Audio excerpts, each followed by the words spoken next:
आज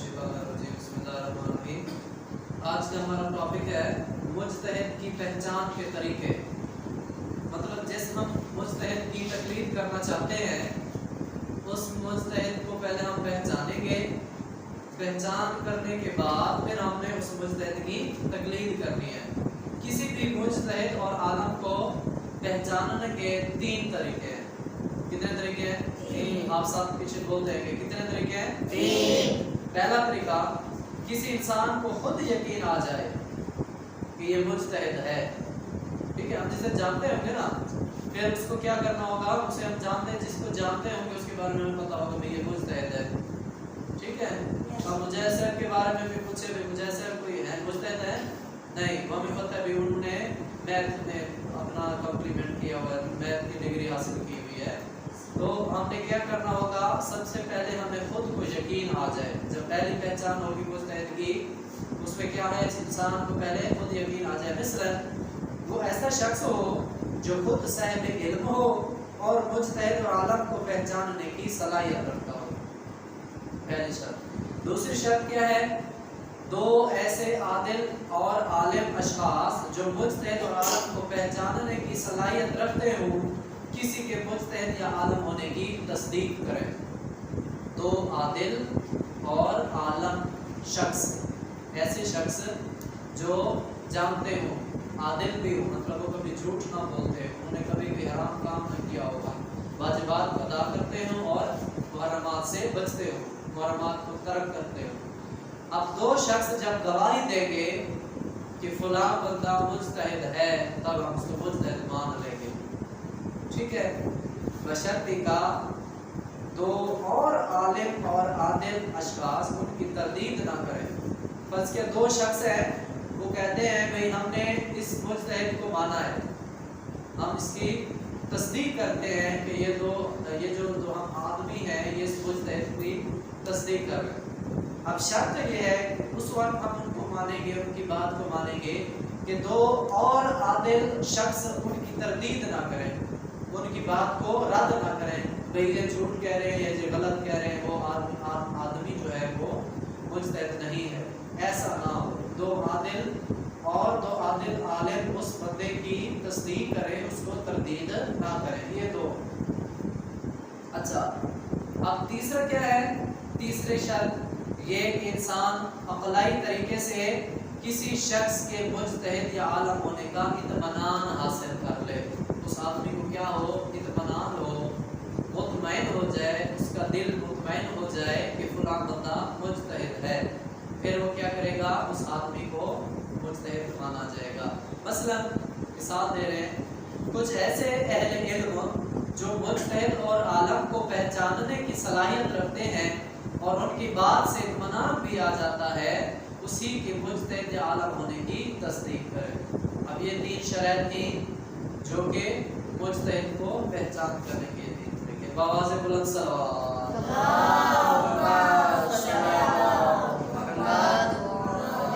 तो ज़ीरत मसाइल के मुताबिक मसला नंबर 4 सवाल है कि किसी मुज्तहिद का फतवा हासिल करने के लिए कौन से शराइत होने चाहिए? कितने तरीके हैं? मुज्तहिद का फतवा हासिल करने के कितने तरीके हैं? तो जवाब क्या है, किसी मुज्तहिद का फतवा हासिल करने के 4 तरीके हैं। कितने तरीके हैं? 4। पहला मतलब वज़ू हमने किया है या नमाज पढ़नी है, तो जो वज़ू हम करेंगे या नमाज पढ़ेंगे या क्या करेंगे, रोज़ा रखेंगे, उसमें हमने क्या करना होगा, किसी मुज्तहिद का फतवा के ज़रिए फतवा के मुताबिक हमने अमल करना होगा। वज़ू करना है तो मुज्तहिद का जो हुक्म होगा, जो मुज्तहिद का फतवा होगा, उसके मुताबिक हम वज़ू करेंगे, उसी के मुताबिक नमाज पढ़ेंगे, उसी के मुताबिक रोज़ा रखेंगे, उसी के मुताबिक बाकी सारे अमाल सर अंजाम देंगे। अब हम सवाल ये है कि जिस मुज्तहिद की हम तकलीद करते हैं उस मुज्तहिद का फतवा हासिल करने के लिए हमें क्या तरीका इख्तियार करना पड़ेगा? तो सवाल का जवाब ये है कि किसी मुज्तहिद का फतवा हासिल करने के कितने तरीके हैं? 4। बोलो सारे बोलो। 4 तरीके हैं। पहला तरीका, खुद मुज्तहिद से सुनना। कोई भी मसला किसी भी अमल से रिलेटेड हो, فرض کیا وضو سے متعلق کوئی مسئلہ ہو، پھر وہ پہلا شرط کیا ہے، ہم خود مجتہد سے سنیں۔ نماز میں تشہد کے بارے میں ایک مسئلہ ہوتا ہے، بعض علماء کہتے ہیں کہ تشہد میں علی ولی اللہ نہ پڑھیں، بعض کچھ شرع پسند عناصر ہے وہ کیا کہتے ہیں بھائی تشہد میں علی ولی اللہ پڑھو، تشہد میں کیا پڑھو، علی ولی اللہ۔ تو اب آپ نے کیا کرنا ہے، جس مجتہد کی ہم تقلید کرتے ہیں اسی مجتہد کے فتوے کے مطابق ہم نے عمل کرنا ہوگا۔ جیسے ہم نے آغا سستانی صاحب کے مقلد ہیں، ہم ان سے پوچھیں گے آیا کہ تشہد میں علی ولی اللہ پڑھنا ہے یا نہیں پڑھنا، ان کا فتویٰ ہم نے حاصل کرنا ہے۔ فتویٰ حاصل کرنے کے لیے پہلا طریقہ کیا ہے، خود مجتہد سے سنیں، ٹھیک ہے۔ دوسرا، مجتہد کا فتویٰ بیان کرنے والے دو عادل اشخاص سے سننا، ایک عادل شخص سے کام نہیں چلے گا، بلکہ دو عادل اشخاص جو مجتہد کے فتوے کو پہلے سن چکے ہوں اور وہ ہمیں سنا دیں بھئی مجتہد نے یہ فتویٰ اس طرح بیان کیا ہے، پھر ہمارا فتویٰ حاصل کرنے کا طریقہ حل ہو جائے گا۔ دوسرا فتویٰ حاصل کرنے کا طریقہ کیا ہے کہ کسی دو عادل اشخاص سے فتویٰ سننا۔ تیسرا، کسی ایسے شخص سے سننا جس کی بات پر اطمینان ہو۔ جیسے میں فرض کیا پیش نمازی کرتا ہوں، کوئی بندہ آ کے مجھ سے پوچھے گا نماز میں ملنے، نماز کی جماعت میں ملنے کا طریقہ کیا ہے، ٹھیک ہے۔ اب جیسے میں نماز پڑھاتا ہوں تو مجھے چونکہ جو بندہ نماز کے تمام معاملات جانتا ہوگا تو وہی نماز پڑھے گا نا۔ اب جو بندہ مجھ سے سوال پوچھ رہا ہے اسے یہ اطمینان ہے کہ جو مولوی صاحب مصلی پہ چڑھا رہا ہے اس کو کیا ہے، تمام معاملات آتے ہیں۔ اب جو مسئلہ میں اس کو بتاؤں گا وہ اطمینان کر لے گا۔ اب فرض کے بندہ مجھ سے پوچھتا ہے بھی نماز جماعت میں ملنے کا طریقہ کیا ہے، ہم کون سے مقام پر پیش امام ہو یا جماعت کون سے مقام پر ہو جہاں پر میں جا کے اس کو شامل ہو سکتا ہوں جماعت کے ساتھ، جو بندہ لیٹ آتا ہے تو میں اس کو بتاتا ہوں بھائی جب جماعت رکوع میں گئی ٹھہری ہو یا رکوع سے پہلے قیام میں ہو اس وقت آپ نماز کے ساتھ شامل ہو سکتے ہیں۔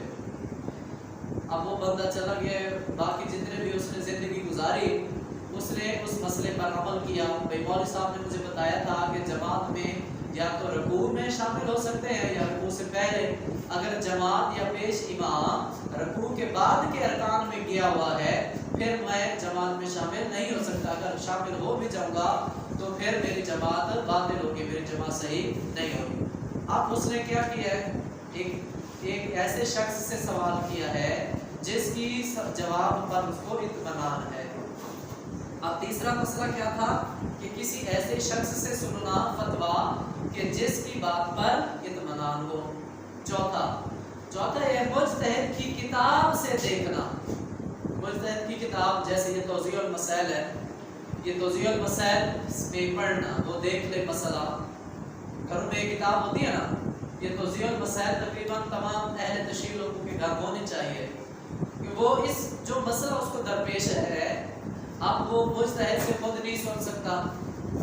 فرض کیا مجتہد کدھر ہے، ایران میں، مجتہد کدھر ہے، ایران میں۔ اب ہم مجتہد سے فتویٰ پوچھنے کے لیے ایران جا سکتے ہیں، ابھی 50,000 ہماری جیب میں اور آپ چلے جائیں، ایک دن میں ابھی نہیں ہو سکتا۔ اچھا یہ اگر شرط منظور نہ ہو، پھر دوسرا ہے مجتہد کا فتویٰ بیان کرنے والے دو عادل سے سننا، یہ بھی نہ مل رہا ہو۔ تیسرا ہے کسی کی بات پر اطمینان ہو، پھر بھی ہمیں کسی کی بات پر اطمینان نہیں ہے۔ تو چوتھا کام کون سا ہے جس سے ہم فتویٰ حاصل کر سکتے ہیں، مجتہد کی کتاب سے۔ اب یہ توضیح المسائل ہے، اس کی فہرست میں ہم دیکھ سکتے ہیں نماز کا مسئلہ ہمیں درپیش ہے تو ہم نماز والا پیج نکالیں گے، روزے سے متعلق کوئی ہمارا مسئلہ ہے تو ہم روزے والا ٹاپک نکالیں گے۔ تو ہم توضیح المسائل سے کیا کر سکتے ہیں،